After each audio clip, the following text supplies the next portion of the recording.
Good morning, everyone, and welcome to Security Awareness Training.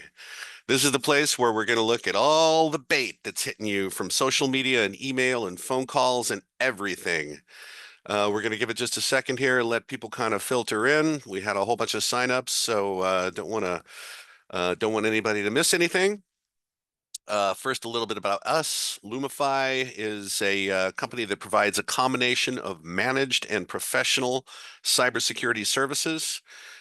We can kick the bad guys out of your network. We can break into your network, whatever you need us to do. All right, that was the commercial. Good idea to stick with us all the way through this thing because there's some really good tidbits at the end here. Again, I'm going to show you examples of scams and crime and espionage and all kinds of stuff. Um, the more that you educate yourself about all these things that are hitting you and know how to avoid the big bad internet, the better off you're going to be. You can save a hospital, you can save a bank. Okay. You can also get credit for this. This is required for all kinds of regulatory requirements, for all kinds of standards of practice. You need to train your users once a year. This counts for that. This is also good for continuing professional education credits. So if you want a certificate of completion, just ask us. So who is this guy? So I'm Mike Hamilton. I'm what they call a field CISO here at Lumifi. That is a customer-facing role. I just talk to people. That's really what I do. I do a lot of our marketing webinars. I go out and meet customers. I talk at conferences. I am basically, at this point, completely devoid of any technical skills, and my value is in what I say. So I've had a long career in information security, what everybody calls cybersecurity now. I've held roles as the CISO of the city of Seattle, a policy advisor for state government, vice chair of a Homeland Security Government Coordinating Council for Infrastructure Protection. I was the managing consultant for VeriSign Global Security. I have 3 degrees in earth science. I've been to the bottom of the ocean in an 8-foot titanium sphere called the Alvin, and I play drums in 2 punk bands, so buckle up. All right, so why are you here? All right. You may be here because your organization holds a lot of records that if you lose them are going to end up with big financial loss, and we don't want that to happen. All kinds of bad things happen today when you lose those records. You may be here because you're in the public sector and the services that you provide are the ones that keep us alive. Water purification, waste treatment, right? If I get a letter from a credit card company that says you're going to get free credit monitoring for the 29th time this year, that goes in the trash. But if I call 911 because my kid quits breathing and it doesn't work, that's the worst day I'm ever going to have, right?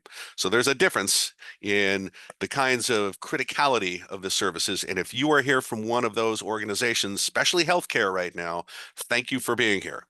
You may be here because this is an annual requirement. Somebody said you had to be here. Okay, that's fine. Maybe you're just bored. We don't care. Thank you for being here. What do we want you to take away? The internet is not a good place. Okay. Originally, the internet was designed to trade cat photos and Grateful Dead concert tapes. Okay. Not anymore. The internet is here to sell to you, steal from you, and manipulate your opinion. And it's gotten really good at that last one. Okay. There are a few ways that they're going to come after you and try to take over your computer and your network. And we're going to show you the bait that's coming at you so that you are familiar with this and the tactics that they are using. Not so much the exact format of what I'm going to show you, but we're going to drill into the tactics that they're using. And I got to say, it's not just a shotgun blast that goes out across the internet now. They're going to go to LinkedIn and they're going to find out about you, and they're going to find out in your company who you report to, who can authorize the movement of money, for example. There's research going into this. Okay, cyber. All right, dumbest word ever. We're stuck with it. All right, but let's wrap our heads around the business outcomes we're trying to avoid here. Every one of these costs money.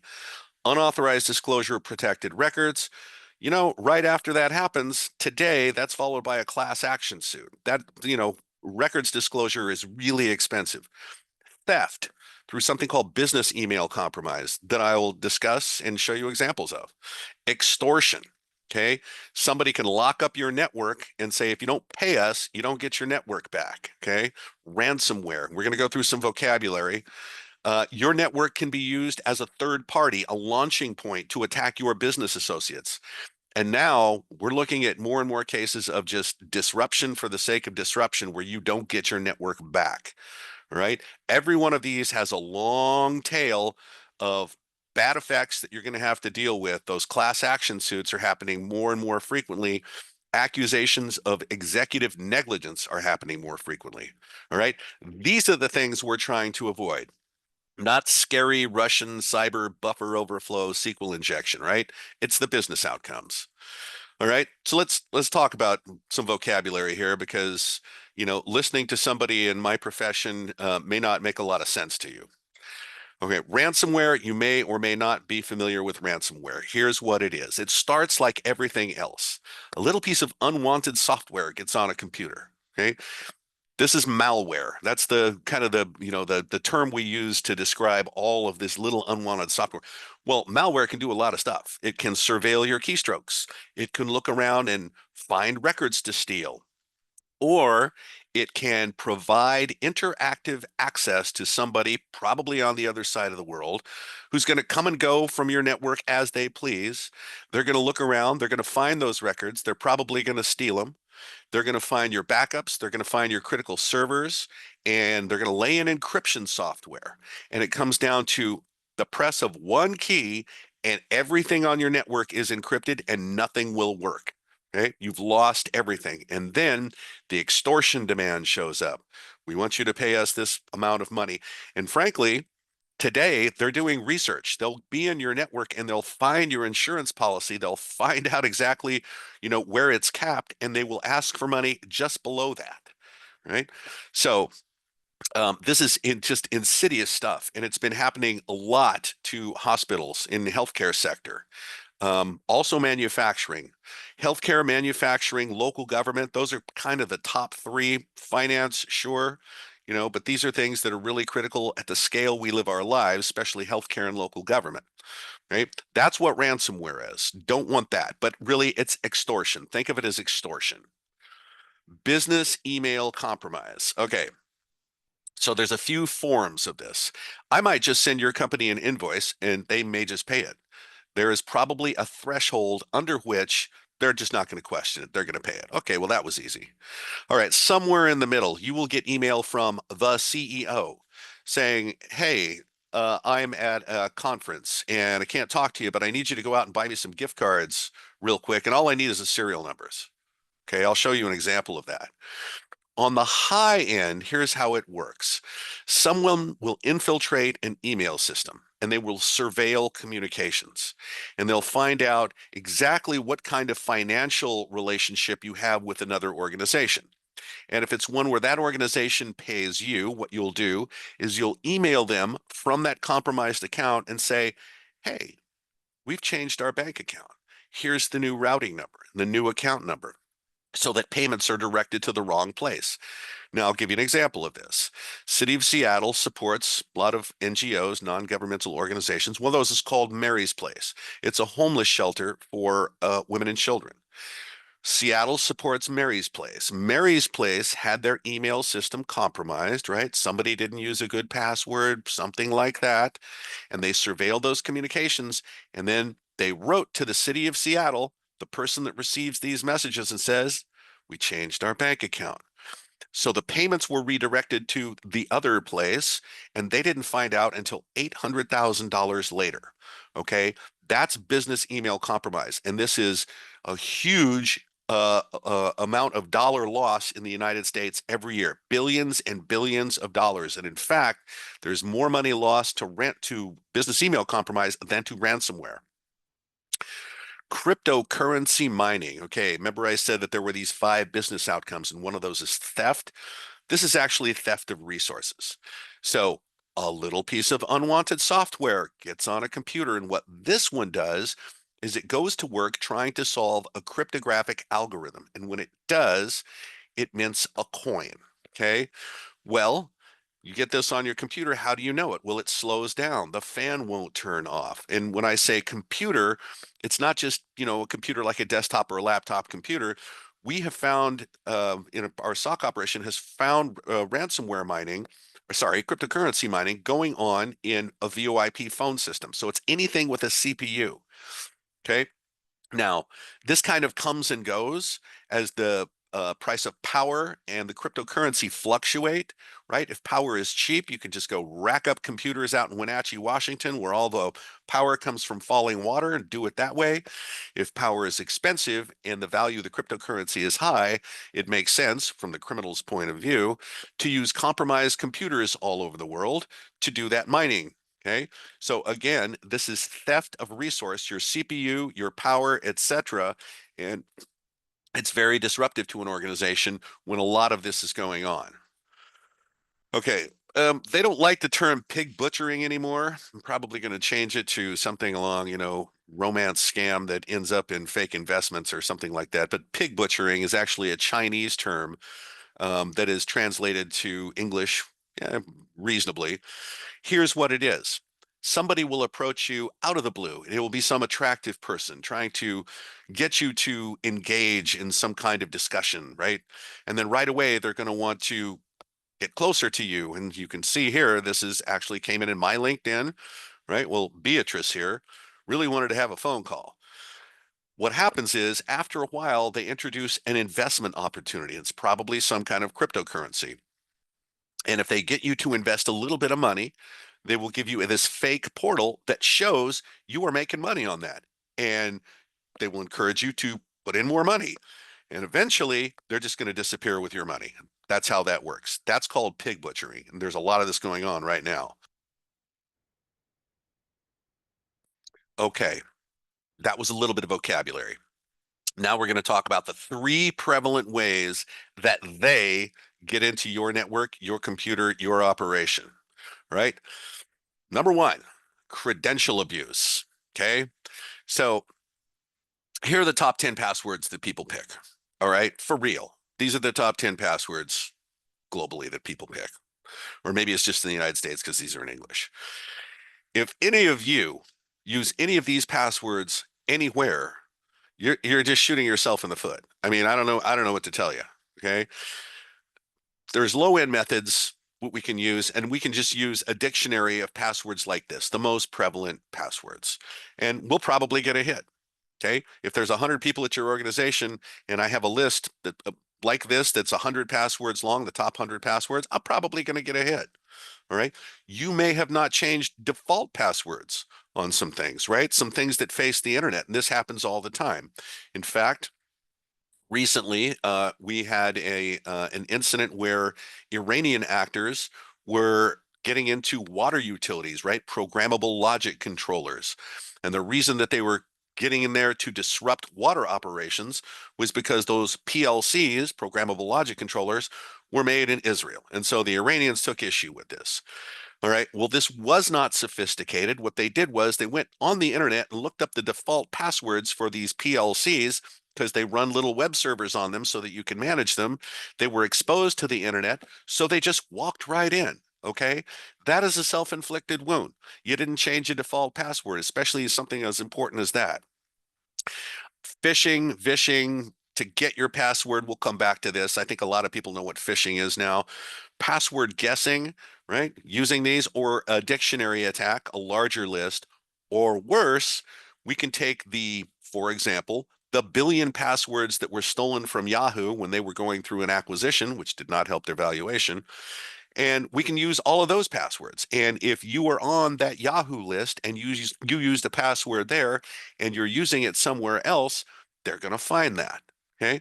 So there's lots and lots and lots of this going on. In fact, you can put a computer on the internet and set it up with a login on certain popular ports like an SSH server, okay, secure shell. You will see the password guessing start right away. I mean, in seconds. So this is kind of the background noise of the internet. And lately, there have been a lot of compromised networks, people doing this kind of password guessing, right? Credential stuffing against VPN servers and other remote access methods. Okay, kind of in the middle here, that credential stuffing. Okay, we're using large list of credentials that were in some password dump. There's MFA fatigue. Okay, multi-factor authentication, right? When you get the little code on your phone, what someone will do if they have that password, but you are set up with multi-factor authentication, they'll keep trying, keep trying, keep trying. Your phone keeps going, hey, hey, authorize this, authorize, and finally you'll go, just make it go away. That's MFA fatigue. That is a tactic that works. There's also info stealers. So you see here in my little example, Chrome wants to be updated. Chrome needs to be updated all the damn time. Okay, so if you look in the upper right of your browser right now, if you're using Chrome and it says, hey, restart to update, you really need to do that. Probably wait till this is over, but you need to do that. Why? Because if you have an unupdated browser, an unpatched browser, and you run across a site that's been booby trapped, you can hit an info stealer and it will pull all of the credentials that you have stored in your browser out. Okay. Oh, just like that. So that's your bank, that's your work, that's PayPal, that's whatever. Okay. It's a really good idea to use a vault for your passwords. And there's a lot of these: Keeper, Bitwarden, LastPass, et cetera, and not store credentials in your browser, because these things are all over the place. I'm telling you, the internet is not a nice place. It's rigged out there. Okay. Credential stuffing. Okay. What I want to point out about this is, if I have this collection of stolen credentials, okay, like the Yahoo password dump, I can use all of those, and notice that it says bots, okay? So it's not a person at a keyboard typing password after password after password. No, this is all automated now, okay? Here's proof, all right? So if you have an authenticator app on your phone, right? So I use the Microsoft Authenticator, I use the Google Authenticator for some things, right? Rather than getting a second code as a text message, which is not that secure, use an authenticator. This is in my Microsoft Authenticator. If I look at recent activity, and this was some time ago, what I found was there was a failed login on my account every 20 seconds for about a week. Okay. And look where they were coming from: Moscow, China, India. I think one came from Kuwait, right? But it's just all over the world, right? So this is what we mean by bots. These are compromised computers all over the world that have been put to work doing password guessing against me. All right. Why me? Because I talk online about things Chinese actors are doing, and apparently they don't like that. All right. So if you have an authenticator app, you might want to go look at recent activity and you might see somebody's trying to get into your account. All right. On the very high end, there's things like SIM swapping. Okay. What is a SIM swap? If I can call your telephone company, your provider, your Verizon, T-Mobile, whoever, the larger ones, they're pretty resistant to this now, but the smaller ones, not so much.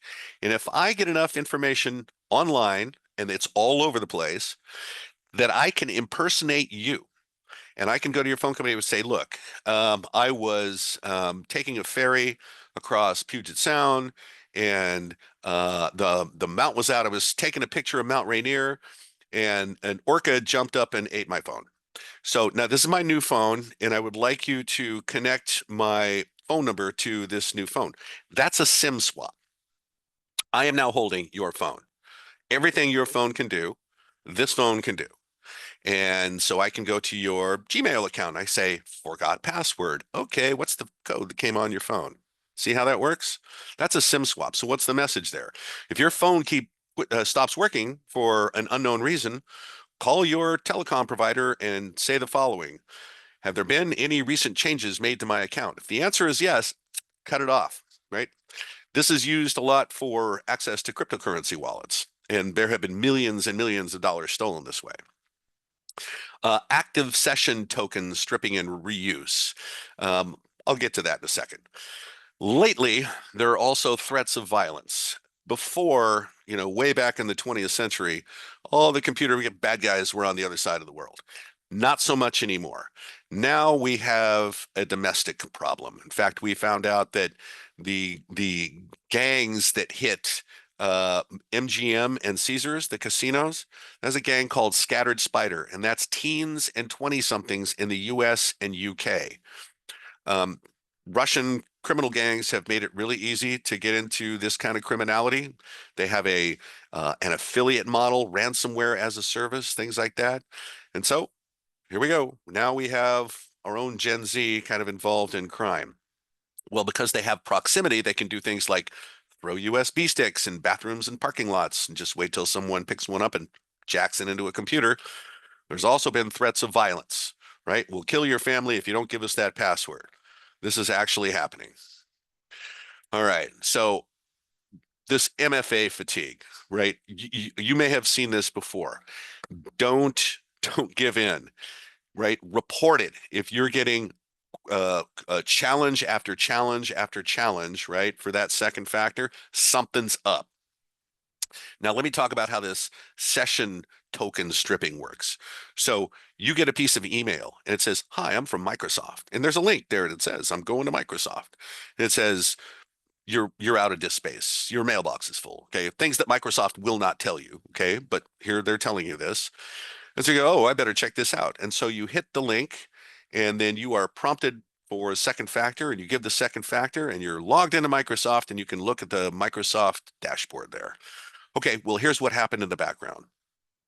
You are actually interacting with a script. When you hit that link, that script is activated and it is proxied through a computer and then over to Microsoft. Okay, so that proxy computer strips the session token, okay, out of the stream, presents it to Microsoft, and Microsoft says, "Hey, great session you got there. I've never seen your device before. Here's the challenge for the second factor," routed back to the user who thinks they are logging into Microsoft. They give the second factor, they route them right in, so they log into Microsoft. Nobody knows anything has gone wrong, and you just gave up Teams, SharePoint, OneDrive, all the single sign-on applications, and it took less than a minute, just like that, right? What's the message here? Don't investigate phishing messages. Okay. There's a lot of people will say, "Hey, I just want to see how dumb their site is," right? This fake login site, right? Because you may be interacting with one of these scripts. The other thing is, if you're logged into Microsoft, you're not going to get a challenge for a second factor. You're already logged in. Okay. So be aware that this is prevalent now. I've seen it happen. It happened to someone in the office next to me, and we had to clean that up very quickly. All right. Avoiding credential abuse. So the National Institute of Standards and Technology, NIST, now recommends that you use a sentence, a passphrase, and not some gobbledygook, upper, lower, special characters, blah, blah, blah. Make it the first line of a book. Okay. Change it once a year, right? That is what NIST says now. Okay. Passphrases, 5 words separated by spaces. Okay. Those are great. Combine that with multi-factor authentication. Okay. I'll explain that in a while. Use one of those password vaults, like I said, and prohibit storage of passwords in browsers. Now there's this haveibeenpwned.com. Remember, we got weird secret handshake language. Pwned means compromised. Haveibeenpwned.com. You can put in all of your different email addresses and it will tell you whether or not that email address has a password that has been compromised in one of these big password dumps. Okay, very useful service. Check it out. Okay, so that was credential abuse. Now we're going to talk about vulnerability exploit. Okay, get the passwords right, get all that under control. Now this is more about how we're managing our technologies that are facing the internet, right? All right, so what is a vulnerability? Let us take the example of SendMail. SendMail was the original mail transport agent, not what you type your email into, but when you hit send, it's the computer that it goes to on your network that figures out where the destination computer is and delivers that. Okay, it's called an MTA, mail transport agent. So Eric Allman is coding up SendMail. He's a graduate student at Berkeley and says, I need a variable for a sender address. Okay. Sender address is never going to be more than 255 characters. So I'm going to give that a 255 byte buffer, right? Variable space in the computer. Okay. So what happens when somebody sends in a piece of email and the sender address is 256 characters or 712 or 1461 or whatever? right? You overflow that buffer. There's a way to bound that buffer so that that can't work, but a lot of people don't do that. So what happens if you can overflow that buffer and you can do it just right, okay, get the offset right, know how many bytes to go past it, you can put your choice of executable code into the running stack of the computer, and now you own that computer. That is a buffer overflow.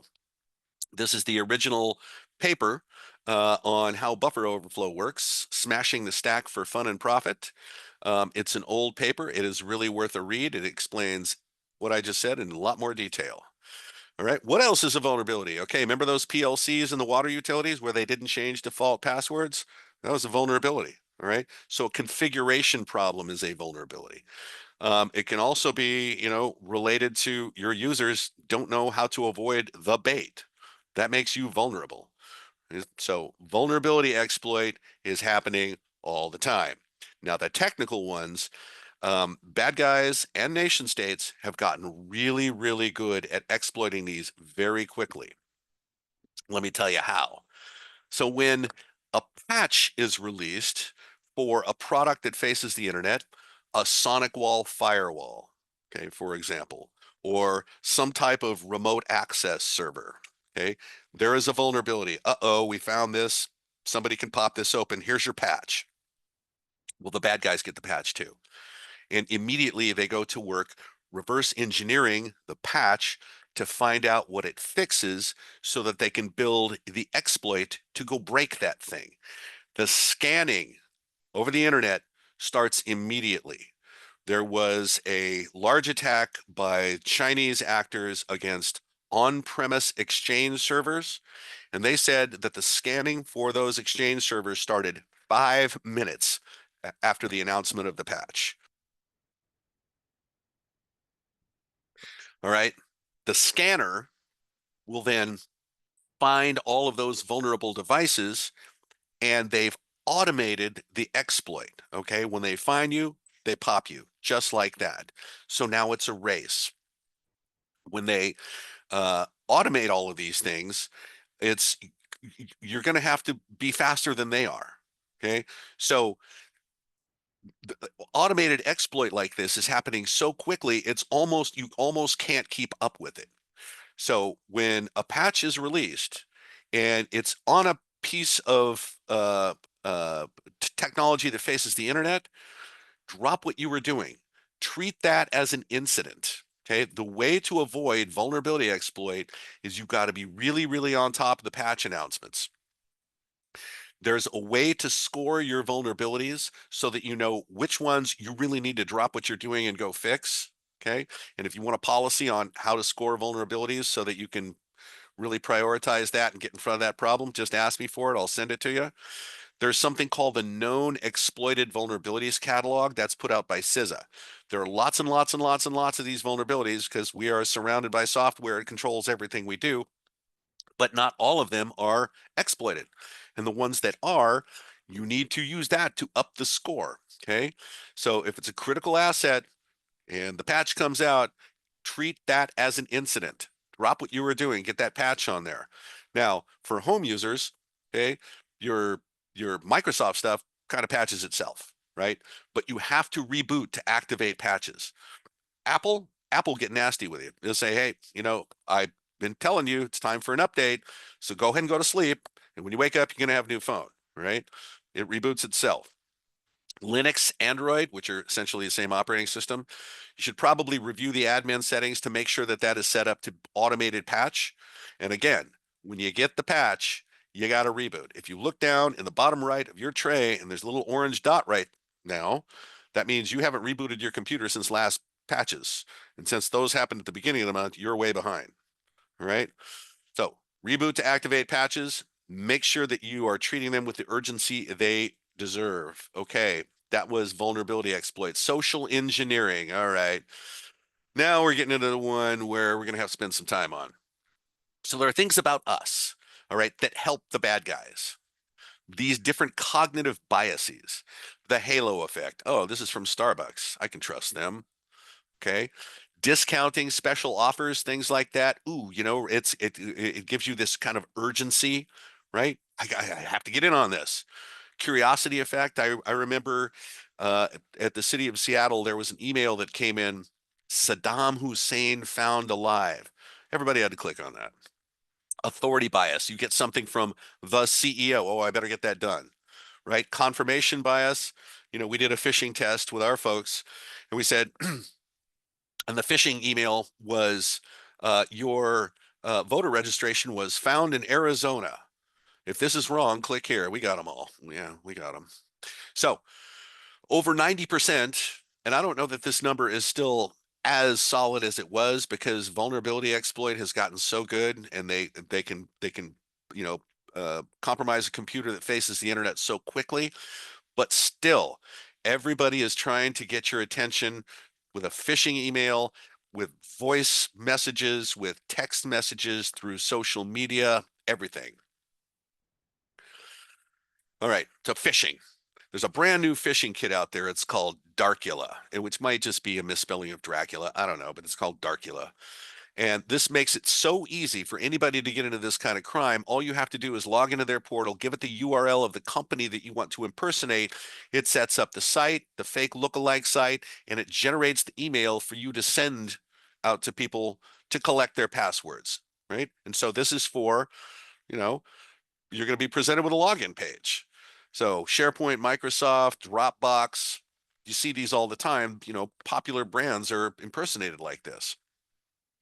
They're going to get you to give up their credentials. They're going to tell you, oh, this is new company office occupancy policy or something like that. And you click because they got to read, and it takes you to a SharePoint login page. And you don't notice that's not really a SharePoint login page because you're not looking at the URL at the top bar. All right. They're going to try to get your credentials. They're going to try and grab a password. Right. Don't be fooled. Always look at the real destination. And frankly, there ought to be a way in everybody's company to report something like this, because if you see it, others have gotten it too, and it's a really good idea to tell somebody about it so that they can remove it from email boxes. Okay. Phishing activity is going up, up, up. Why? Because, like I said, it's so easy to do, right? The kits are out there that just make this absolutely trivial to pull off. Okay. And it's not just email. Okay. So here's over SMS, right? That's why it's called smishing, again, with a secret handshake language. So look at this. You've probably seen this. The USPS package arrived at the warehouse. Look at that. Look at the URL, us.ps.irt/address.com. That's not the US Postal Service. Okay. You got to look at all the information in front of you. So you didn't expect this. You don't know anything about a package. It doesn't include the tracking information. It's real weird. The URL doesn't go to USPS, and this could compromise your phone. Now, when I say VirusTotal says that this is malicious or phishing, we'll come back to this. VirusTotal is a service that you can take a URL or a file, upload it, and it'll go, we ran 90 something virus checkers over this, and 5 of them said this is bad. Okay, I'll show you an example of that in a second. This is a very current fraud campaign right now. The toll roads notice of toll evasion. All right, so I drive over the Tacoma Narrows Bridge, and sometimes I don't want to stop and pay, and they just get your license plate, and then you get a thing in the mail, and that's how that works. They don't know my phone number. Okay, so this is fake, right? They're trying to get you to give it a response, right? Reply with a yes, with a Y, and then open this back up, and then go to the link, right? They're giving you all these weird instructions. What's going to happen? They're going to go, oh, log into this thing. They're going to say, well, you owe us money. What's your credit card number? Well, you're just going to give up your credit card. That's all they want. Phishing. Okay, so voicemail phishing. When somebody calls and says something and it is trying to coerce you into doing something that has a financial nexus, you have to be really suspicious of this, right? So taking somebody's word at face value doesn't work anymore. It's too easy to fake someone's voice. So it can sound like somebody you know, but if what they're asking for is weird or has something to do with money, you need to verify the identity of that caller as independently as possible. So even I know people whose families have a safe word. So if, hey, grandpa, I was on spring break in Spain and I got thrown in jail and I need you to bail me out. Okay, that's the grandchild in trouble. Okay, what's our safe word? Well, if you don't know, okay, this is fake, right?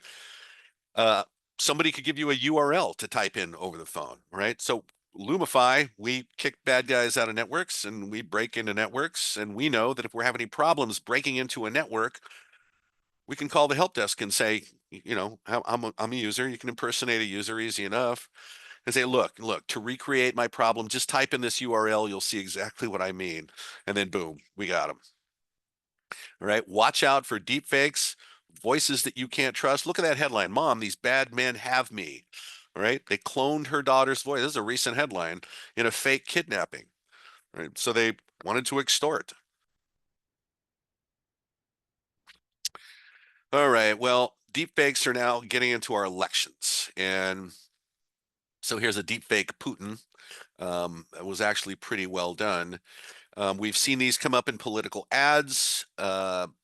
Worse, there are companies that have lost, and I think the largest one I heard of was $60 million because what they did was they had a fake Zoom meeting with an actual deep fake video of a CFO asking someone to start wiring away $1 million a month to a certain account, and they didn't find out until 25 million later that that was fake. And this is getting to be a problem that is more and more prevalent. So now you can't trust video, you can't trust audio, you can't trust email, you can't trust text messages, you can't trust what you see on social media, but we've all known that for a long time. Okay, now let's get to the good part. We've talked about vocabulary. We've talked about the three prevalent methods that they're using to get after you: credential abuse, vulnerability exploit, and social engineering, which is the biggie. All right, so a lot of this is social engineering, but it has touch points to different things. Like, for example, this is business email compromise. This came to me from CEO of the last company, Garrett Silver. He is the CEO. His email address is not chief_exec.officer1@AOL.com. And I know that because I am friends with the remaining two AOL users. But look what it says. Okay. More than anything, I want you to see the tactic. I'm arranging some gifts for the staffs. Okay. That's a grammatical construct that we don't use in the United States, really. Set that aside. I suggest an Amazon gift card coupled with a personal note. I need you to assist me. Okay. Now remember, you went to security awareness training, and that crazy dude said they're going to ask for gift cards. All right. Eyes up. Look at the email address there. That's not my guy. Okay. Be immune to this. Delete. Probably want to report this. Move on. Microsoft doesn't say this kind of thing to you. They just don't. All right. You're out of space. Okay. Your mailbox is full. Okay. You have your password is going to expire today. Right. This comes out of the blue. You didn't expect this. No, these go to your admins. Okay. If there's space issues and things like that, your admins are fixing this. Microsoft will not talk to you this way. All right. All of these look like they come from Microsoft, but eyes up. Look where the email address is coming from, right? The sender address. None of those have anything to do with Microsoft. tpaperperformance.com, mountainmadness.net. Okay. These are easy to avoid, but you've got to look at the information that's in front of you. A QR code is a URL, right? These are showing up more and more and more. This one here is specifically trying to get you to set up multi-factor authentication, which you probably already have, right? It's going to try and, frankly, uh, probably set up your multi-factor authentication to defeat it, so that they will get access to your network, right? Don't bite on this. Don't scan these things when they come in email, especially if they were not expected. Right? There's going to be a lot of these out there. Hey, we have a document that we need you to sign. Hey, you have a voicemail that you haven't listened to. Okay. Don't believe any of this. Always eyes up. Where did it come from? And you can convince yourself that these are fake. And if there's any doubt at all, go ask an admin, report these. I hope everybody's got some way to report stuff like this. No, you're not going to get a free toolbox, tool cabinet for your opinion. No, no. No, these are out all over the place, and they're saying, oh, we take our survey. All right, look at this. Limited supply, 9 rewards remaining. Okay, remember what I said? There was that urgency effect, right? That's what they're using right there. Hey, you better hurry up and do this. So free offers, time sensitivity, limited number left, right? Those are all warning signs. But remember the tactic. No, you're not going to get free stuff for your opinions. Starbucks, CVS, Home Depot, they're all out there, and they look just like this. Okay, so here's a text message. Comes in. Wow. So CVS is going to give me $350 to $450 for 20 to 30 minutes of work. Sign me up. No, delete this. You don't know who the sender is. It's not expected. This is not a credible offer. Okay. Really, you didn't expect it is probably the biggest thing you need to keep on your mind here. All right. Don't fall for it. This is Network Solutions trying to get me to give up the password to my domain management system. Okay. Because I got a few email domains. And in fact, one of them I've had so long that it just attracts stuff like this. And that's where a lot of these examples come from. All right. So that urgency bias, right? Hey, this is about to time out on you. Don't fall for it. Right. If there's a way to verify this communication independently, do that. But again, I can take the URL where it says renew now, put that into VirusTotal, and 3 out of 96 security vendors flagged it as malicious. All right, you hit that link, you might be downloading malware. LinkedIn has turned into a real cesspool. So here's a fake job offer. And notice that it comes from gburke at ionvillage.com. That's not LinkedIn. Right? And if you hover anywhere over that image, you see that it goes to a dental office, not an app store like it says, right? Download the LinkedIn app. No, no, it's pointing to this weird URL. And so you hovered over that. You thought, ha ha ha ha, I found out this is fake. Well, go that extra step. There is the URL plugged into VirusTotal, and it looks pretty dang bad now, doesn't it? Right? So use that tool to help you figure out if your suspicion that this is a fake thing is right or not. Lots of attachments can come in, especially in your personal email, because your personal email may not have all of the controls that your work email does. We'll come back to that. Personal use was all on a personal device. This wouldn't be a problem, but here we are. All right, miscellaneous threats. All right, everyone has heard of the Nigerian prince. Okay, ha ha ha.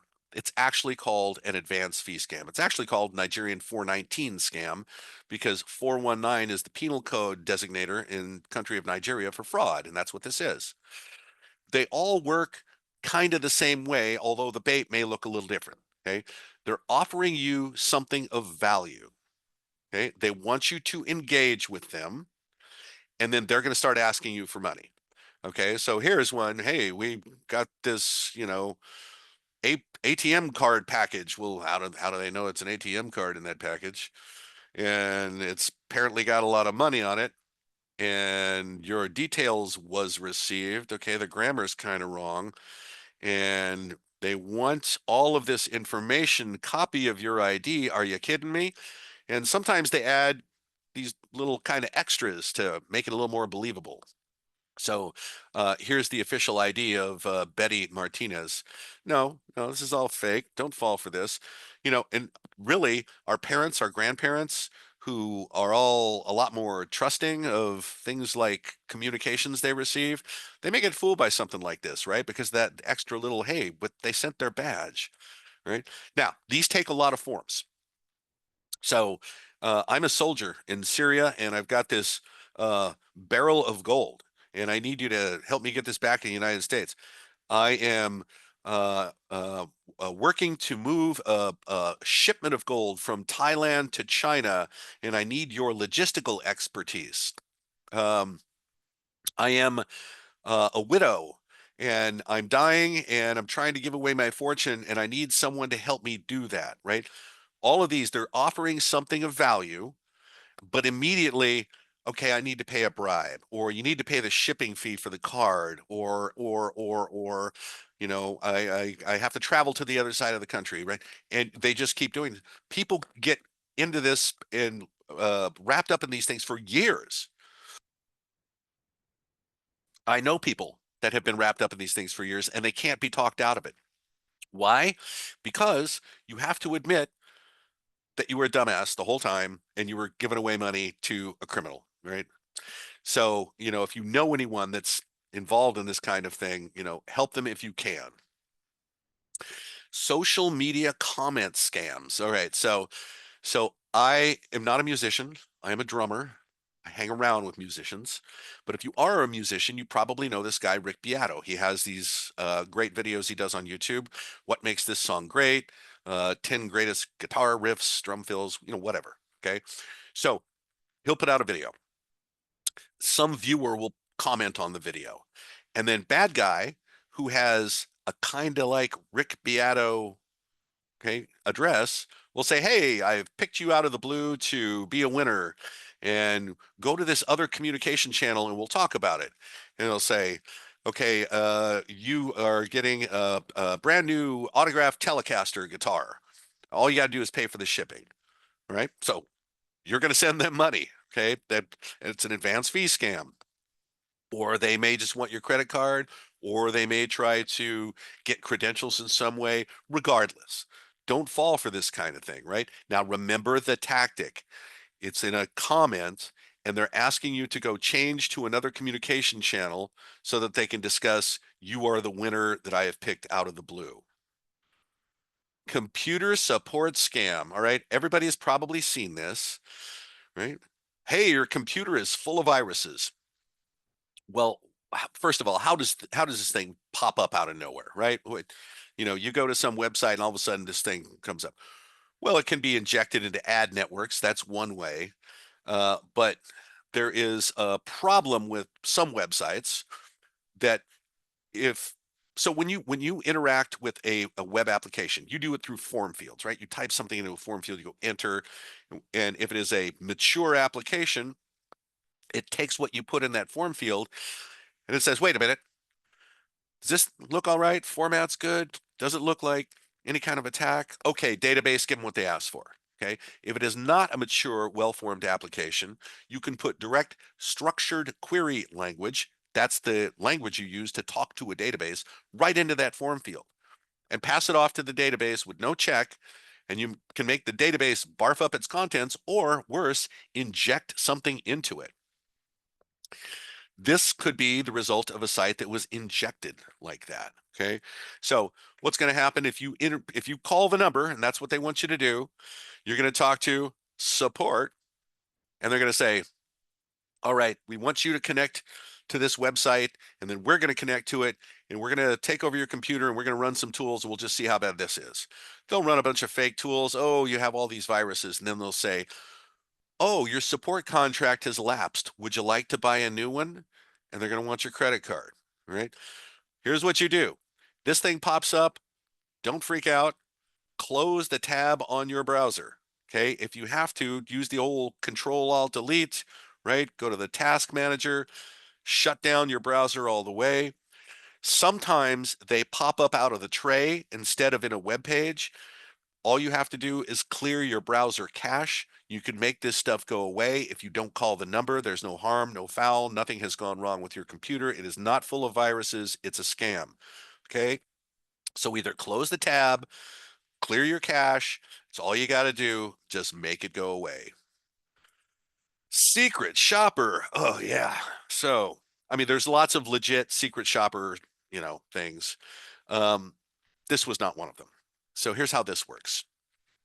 You sign up to be a secret shopper and they send you a check.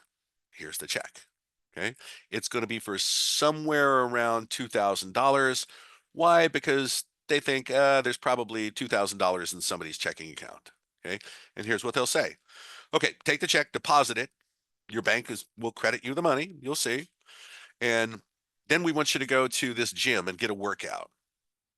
And we want you to write a report on how good the equipment was and how available it was and how busy this place is and how support staff were. Then we want you to go to this restaurant and have a meal and write us a report on the quality of the food, what you thought about the service, the atmosphere in the restaurant. And then, okay, whatever is left over, keep $400 for yourself. Okay, that's your pay. Take the rest of it, wire it to this Western Union address, and then write us a report on how good Western Union is. Okay. And then about 5, 6, 8 days later, your bank's going to come back to you and they're going to say, that check was a forgery. It was a real bank routing number. So we sent it off to the other bank, but they sent it back because this is a forged check. And you can see there's some problems with it, right? Upper left, Portland, Oregon, right? Middle, Us Bank Corp, not US Bank Corp. All right. So I hope you enjoyed the workout and the meal because you just sent away your own money because they're going to take all that money back out and whatever you sent through Western Union is gone. Okay, the do's and don'ts. You know what would come to this. So when you get links in your personal email, if you use personal email at work, don't follow links that come in there. When they come out of the blue, you didn't expect them, even if it looks like it came from a friend, always look at that sender address to see if this is legit. Fake apps. We didn't talk much about apps. I'll probably patch that back in the presentation for next month, but apps can be really dangerous, right? When you download an app, how long has it been in the App Store? How is it rated? How many people have rated it, right? A 5-star rating by 3 people is statistical fuzz, means nothing, right? These apps track you, right? Your location is being tracked all the time. And these apps will send that location information to what are called data brokers who will sell that to anybody that wants it.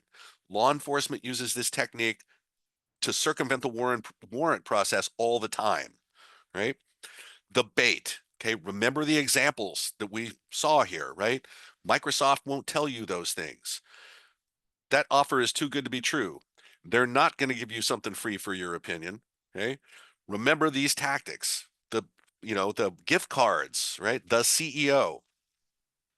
Patch your vulnerabilities. If you are on the IT team and a patch is released for something you have that faces the internet, that's an incident. Treat it as an incident. Get after it. Apply the patch. Okay.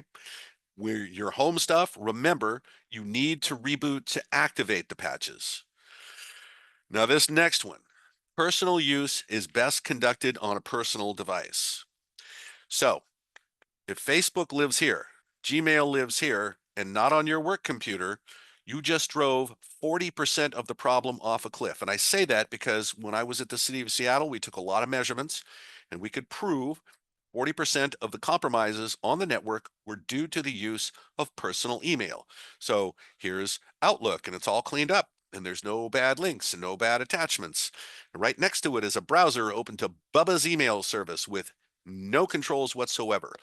What good did it do to spend this money? None. So the more that we can have this policy of personal use on a personal device, the safer we're going to be. Don't circumvent security controls. When that big red page comes up, says, hi, this is Microsoft, and the page that you're trying to go to looks like SharePoint, but we know it's not SharePoint because we're Microsoft. Don't be curious. Don't go see it, right? Because you could be having the session token stripped out of your stream presented to Microsoft, right? Then you get the multi-factor authentication challenge. You just gave away the farm, right? So when it says, don't go any farther, don't go any farther. Don't reuse passwords. Use unique passwords. Use a password vault. Do not store passwords in browsers. Don't investigate USB sticks lying around because that's a tactic we use. If we're having any trouble breaking into a network, we're going to throw them in your bathroom. Somebody's going to find it, jack it into a computer, and that's it. We're in. Okay. Do use multi-factor authentication, full disk encryption. Let me take a second, talk about multi-factor authentication. Multi-factor authentication. So let's say you are, and this is typically, I've seen this in like credit unions in the Midwest, right? You log in, username and the password, and your portal to your credit union. Then it says, okay, what was the color of your first car? That is not multi-factor authentication. That is two things you know, your password and the color of your first car. That's a pre-shared secret. Okay. Multi-factor authentication is defined as the following: two or more of something you know, something you have, something you are. That's it. Something you know, your password. Something you have, your phone. If I send a code to your phone and you tell me what that code is, you've just proved you're holding that phone. Something you have. The last one is something you are. Bioauthentication is becoming more and more prevalent. If you've ever signed up for TSA PreCheck, you know this. They want your eyes, they want your face, they want your fingerprints. Okay. When we worked at the Emergency Operations Center in Seattle, every time it would snow an inch and a half and the city would become paralyzed, we had to get in with a palm print, right? So something you know, something you have, something you are. Two or more of those is multi-factor authentication. Two things that you've just shared for secrets, no, that's not what that is. Okay. Report things. If you see something, say something. Hey, the computer fan won't go off. I don't know what's going on. This thing is going crazy. Well, you're doing crypto mining. Okay. I got the new Office policy and it wanted me to log into SharePoint, but then there was nothing there. Got to tell somebody. You probably just gave away a password. Okay. So avoiding these outcomes are all possible. Keep in mind the examples we looked at. Remember the advanced fee scams because they're out there everywhere. They're going to offer you something of value and they're going to take money away from you. Okay. And with that, stay connected with us. So we have a daily news blast that goes out, 20 short articles, just the money quote, the original link. We don't do creepy tracking. Tell you what you need to know in the day's happenings in cybersecurity. We do these awareness trainings. We're going to do them last Friday of every month. We have a weekly podcast. We call it Threat Watch. We talk to a couple of subject matter experts on one thing or another and talk about what's in the news. So thank you all for attending. And again, if you need a certificate, you can just put it in the chat and we're going to take care of that. And thank you all for coming.